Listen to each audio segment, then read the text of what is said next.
Deixe o seu like, se inscreva no canal e ative o sininho para receber as notificações. Você falou do nosso documentário, do Falcão Meninos do Tráfico. Foi um documentário que ganhou muitos prêmios, né? Esse documentário vem de um trabalho prévio? Tinha alguma outra coisa antes? Ou... Na verdade, a gente tinha feito o videoclipe Soldado do Morro, né? Que era a minha música narrando a vida de jovens do tráfico de drogas, né? Moleque. Falando ali das mazelas e tal, não sei o quê, mas era eu interpretando. E aí, cara, na época que a gente estava gravando o clipe, quando a gente parava de gravar, na hora que dava o intervalo, né? A rapaziada tirava o fuzil das costas, a pistola da cintura, não sei o que, começava a trocar outro tipo de ideia. Saiu crime de cena, tá ligado? Porque a gente não quis gravar com atores. Como eu tinha entrado em algumas favelas, perguntei se podia gravar, explicava o que a gente estava fazendo. Os caras, não, pode filmar e tal. Eu falei, mas eu posso explicar o que é? Só pra tu ficar imbuído, só de saber o que é. Pode explicar. Então eu perdi um tempão explicando. O cara, não, maneira essa ideia aí, meu, pode fazer aí e tal, pá. Mas o momento mais maneiro era quando desligava a câmera.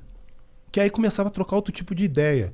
Aí as mulheres começavam a falar um negócio de praia, assim, mesmo eu sendo da Cidade de Deus, proximidade ali com o mundo do crime, a vida do bandida e tal. O cara falava de outro bagulho. Eu falei, caramba, falando de vida, de sonho, futuro, futebol, falando de coisas normais do ser humano. Tá ligado? Porra. Aí, porra, eu e o Celso tivemos essa sacada, né, mano? E um próprio maluco de lá também falou, cara, tu tinha que fazer um documentário. Um cara de uma das favelas, um bandido de uma das favelas, falou, cara, vocês tinham que fazer um documentário que mostrasse o que esses moleques estão falando, irmão. Esses moleques têm muita coisa pra falar. Pô, eu e Celso pensamos, caralho, quando a gente viu um jovem do tráfico falando? Nunca, mano. Sempre tem alguma autoridade que fala por ele e ele não tem voz. Vamos ver qual que é a voz desse moleque. Aí começamos. Começamos pelo Rio de Janeiro. Aproveitava, pô, quando a gente ia fazer show em algum lugar fora do Rio, usava o próprio dinheiro da passagem.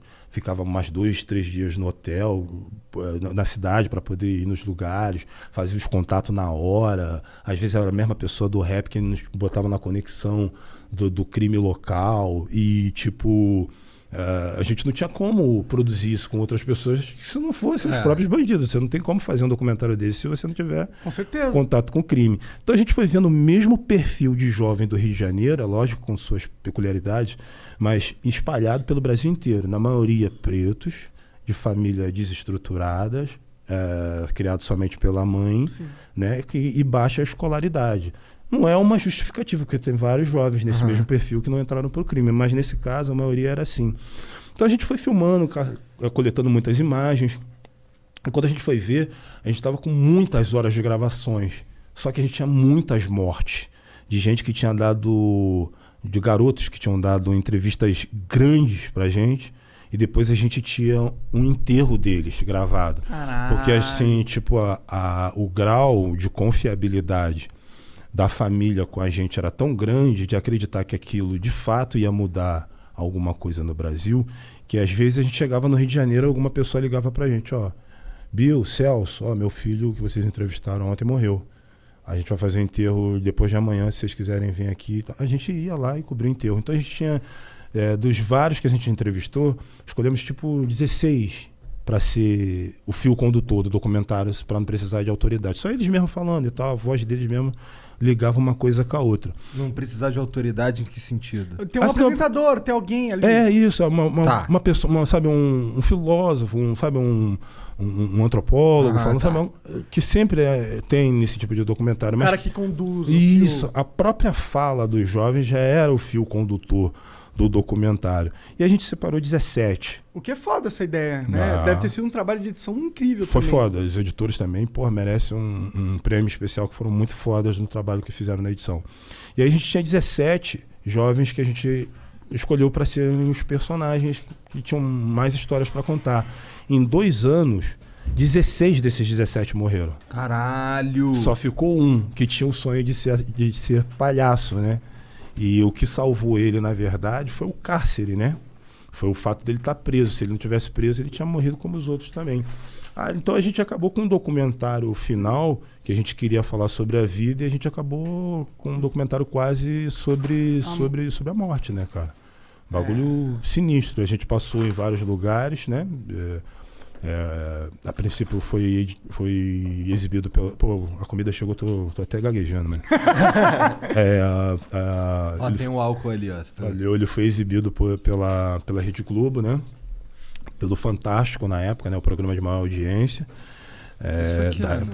Isso foi 2006. 2006. Mas tu não ganhou um prêmio também? Depois, mas a primeira exibição dele foi no Fantástico. Depois a gente ganhou o prêmio... Vários prêmios, né? Periodista, que é o prêmio de jornalismo da Espanha. O rei... Internacional, né? Alguma coisa, pá. Foda demais. Pô, o rei doidão, chapadão, mano. Tu foi lá receber? Foi lá receber, chapadaço, mano. Na Espanha dizem que tem umas maconhas boas. Não, ele tava chapado no álcool, mano. Toda hora ele dava uma talagada e tal. Aí ele falou português e o caralho, mano. Foi maneirão e tal, ganhar esse prêmio com ele. Mas é um documentário que, apesar de ter sido premiado, ele também traz muitas frustrações, tá ligado? Por quê? Porque ele conta uma realidade que não muda, mano. Na época ele fez uma comoção nacional, fez uma porrada de gente discutir sobre o assunto, tá ligado? Falar pra caralho sobre isso e tal. Eu fui chamado na época, ex-Celso, pra ir conversar com 11 ministros. Caralho? 11 ministros numa mesa assim. Caralho? Aí chegou ex-Celso. A gente começou a falar para eles... O que vocês falaram lá? O nosso processo de gravação, como foi, o que a gente sentiu, o que a gente viu, quais as necessidades que a gente acha que tem que ter nesses lugares, o que a gente acha que deve ser feito. A gente acha que... a gente explicando para eles, cara, a gente acha importante o trabalho e o papel da polícia, mas a polícia ela não pode ser o único braço governamental dentro da favela, mano. Sim, porque é o único. Né? Senão a gente só vai ter morte, só vai ter violência. Tem muitos problemas dentro das favelas que não são de ordem policial, tá ligado? É de uma outra secretaria que tem. Enfim, nem saneamento básico tem na parada. Falamos para 11 ministros. Houve aquela comoção, aquele interesse, mas foi momentâneo. E na prática mesmo, pouquíssima coisa aconteceu. Hoje, na hora que eu estava me arrumando para vir para cá, estava assistindo o jornal, estava vendo uma operação policial no Rio de Janeiro, que é uma operação que já entrou para a história como a operação mais letal da história do Brasil, do Rio de Janeiro, cara. Tipo, 25 pessoas mortas. Dentre elas, um policial, né? São 5 pessoas. Até a última vez que eu vi a notícia, tinham 5 pessoas feridas, né? Pessoas dentro do metrô.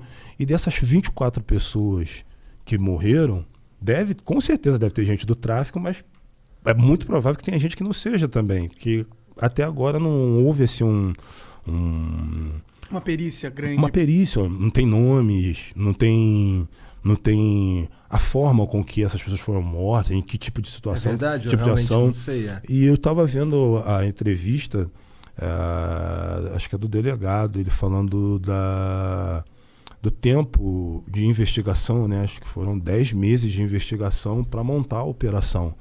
E assim, na minha cabeça, cara, quando você monta uma operação com 10 meses de antecedência, eu sempre penso, principalmente a Polícia Civil, que é a polícia que é respeitada nas favelas, que é uma polícia investigativa, né? Que a gente imagina que vai ter...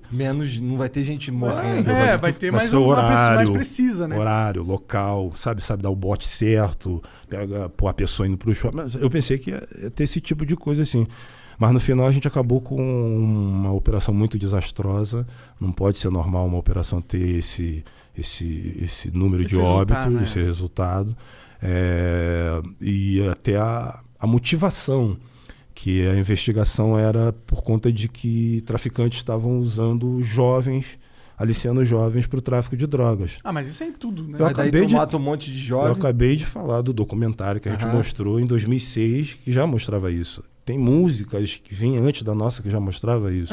Isso não é de... O tráfico tá aliciando um monte de jovens, já sei, vamos matar eles, aí a gente resolve a situação. Entendeu? É um bagulho assim que meio que dá uma generalizada, tipo, matamos 24 suspeitos. Pô, mas como assim, mano? Pô, como é que tu mata 24 suspeitos? Suspeitos? De quê? Como? Ou tu matou 24 bandidos, sabe? Ou tu matou gente inocente. E aí tem uma coisa que acontece muito, na imprensa fala muito isso, tipo assim, uma operação policial matou 3 pessoas. Os 3 tinham passagens pela polícia. E isso já vira Já vira um carimbo Aham. pra morrer. É, Aí, porque o cara pra ter passagem, mas não tava fazendo nada. E quando quer inocentar, aí fala assim, ele morreu inocente, inclusive ele não tinha passagem pela polícia. Mas, mano, isso não pode ser pré-requisito. Eu conheço uma porrada de gente que já teve passagem pela polícia e hoje é empresário. E todo mundo que Tá ligado? cometeu um crime antes não tinha cometido nenhum. Nenhum, pô. Então não pode ser dessa Generalizar, forma. né? E esse tipo de operação, cara, eu já vi isso muitas vezes acontecer. O Brasil já tem notícias desse tipo de operação há muito tempo. E o resultado prático disso pro dia seguinte é muito pequeno. Não dá pra você imaginar que amanhã no Jacarezinho não vai ter mais violência. Não vai ter mais bandido, não vai ter crime, não vai ter tráfico. Não dá pra você imaginar que o Rio de Janeiro vai amanhecer, porra, protegido, seguro. Porque 25 pessoas que talvez inocentes morreram. Não, e um deles era policial, tá ligado? Então tem muitos relatos de moradores falando de abuso por parte dos policiais e tal. Aí vira aquela maluquice. Então eu acho que esse tipo de operação já se demonstrou ineficaz, né, cara? Precisa pensar num outro plano de segurança. Precisa pensar num plano de segurança que eu acho que não pode ser eleitoreiro, tá ligado? Não pode ser um plano de segurança para ganhar eleição. Exatamente. Tem que ser um plano permanente, um plano de verdade mesmo, que inclui não somente a polícia, tem que incluir forças sociais, irmão, tá ligado? Agora na pandemia não dá pra você fazer muita coisa na área social, porque não dá pra aglomerar. Mas passando um pouco esse momento, mano, tu tem que ter o braço armado, mas tu tem que ter o braço lá da educação, o braço da cultura, o braço do saneamento, o braço do moradia, emprego, renda. Se essas outras forças não entrarem junto, vai mano, continuar tendo só tráfico matando. aliciando. Isso é ruim pro policial e só matando também. Porque o não policial resolve fica nada. morrendo também. O policial Muitos. morre pra caralho e eles Muitos. estão numa guerra inútil. Morre muito É policial uma guerra também. inútil. É uma guerra que o único resultado da guerra é morte.